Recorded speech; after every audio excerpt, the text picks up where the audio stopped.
I grew up in Teesside. My father, he worked for British Steel, and like many others, my childhood was a mixture of football and nature. The steelworks were shut down, thousands were made redundant, and we moved to Suffolk. I was 15, and though at the time I didn't really appreciate just what this move meant.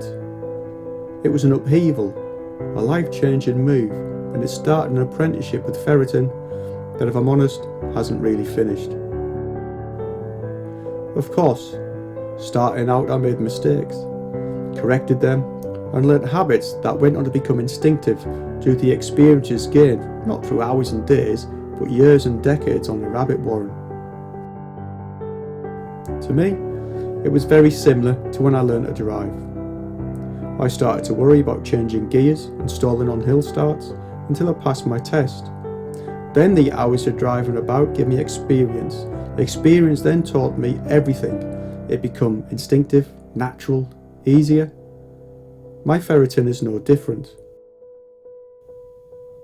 But for those that don't know what ferreting is, let me explain.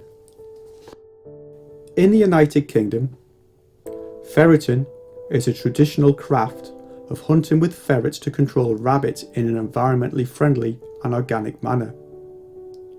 It is timeless, it doesn't discriminate against those that practice it, and it is enjoyed by the young and old alike.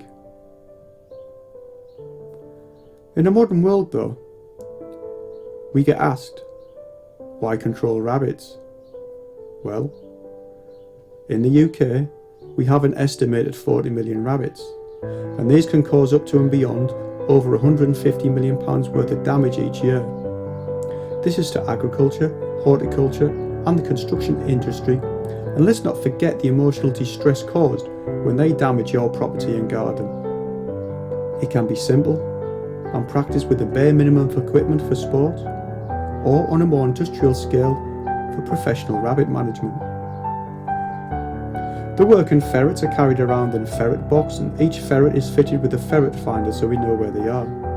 Purse and long nets are used to harvest the rabbits. The purse net is a net that is laid over each individual rabbit hole, whereas the long nets are dropped away or in between the warrens to catch or prevent escape.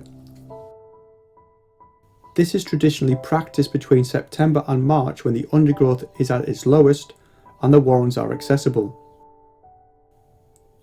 Once the ferret or ferrets are entered into the warren, their prey drive kicks in. The ferret thoroughly works the warren using every neuron to locate the resident rabbits. This rabbit then bolts at the sound or smell of the ferret into the waiting nets to be humanely dispatched by the ferreter. The harvested rabbit is no longer then just a rabbit, but a valuable source of food. It is one of the most nutritious of game meats we have in the UK. That's because this free-range rabbit does what it wants, when it wants, how it wants, and when it wants, and this is all transferred through to the meat. Using ferrets to manage rabbits ensures that our environment isn't tainted with poisons or toxins. And as every rabbit harvested is used for food, the moral dilemma of taking an animal's life is answered as nothing is wasted. The provenance of ferreted rabbit is unquestionable. My ferreting started when I was a boy. The world then was a different place. There was no internet, no mobile phones. Instead we sent telegrams, had red phone boxes and wrote letters. The art of conversation was strong, yet we travelled little. I had a very pungent nicotine albino ferret, carried around in a heavy box on my bike. I ferreted at the local dairy farm, and we caught little, yet such was my passion and drive for ferreting, I quickly realised I was a little bit different. I looked at my mistakes intensely. I took time to correct them, and over time, my pastime became my profession. It is now not only how I feed and provide for my family, but it is still my childhood passion.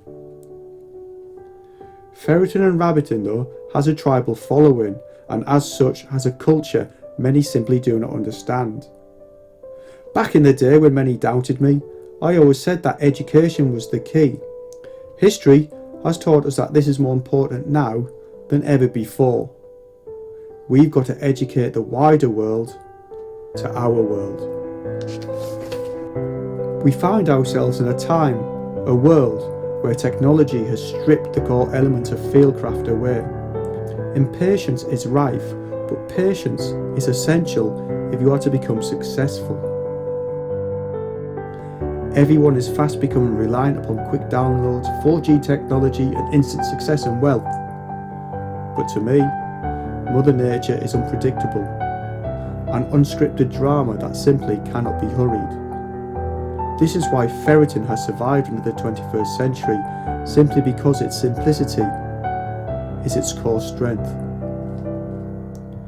The quiet, stealthy approach, using nature to manage nature whilst its byproduct is an organic, nutritious meat for the table.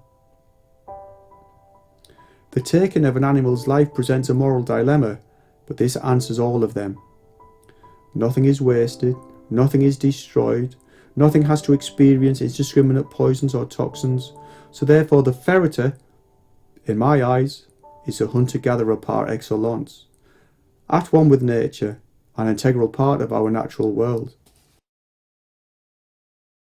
These hunter-gatherer skills the ferreter employs may appear primitive to others, but these skills have ensured that our nation has survived wars, strikes and recessions, all thanks to the wild rabbit.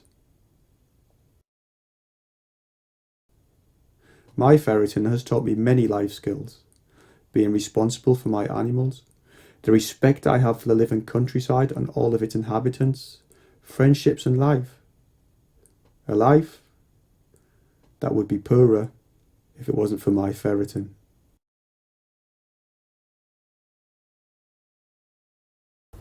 Who am I?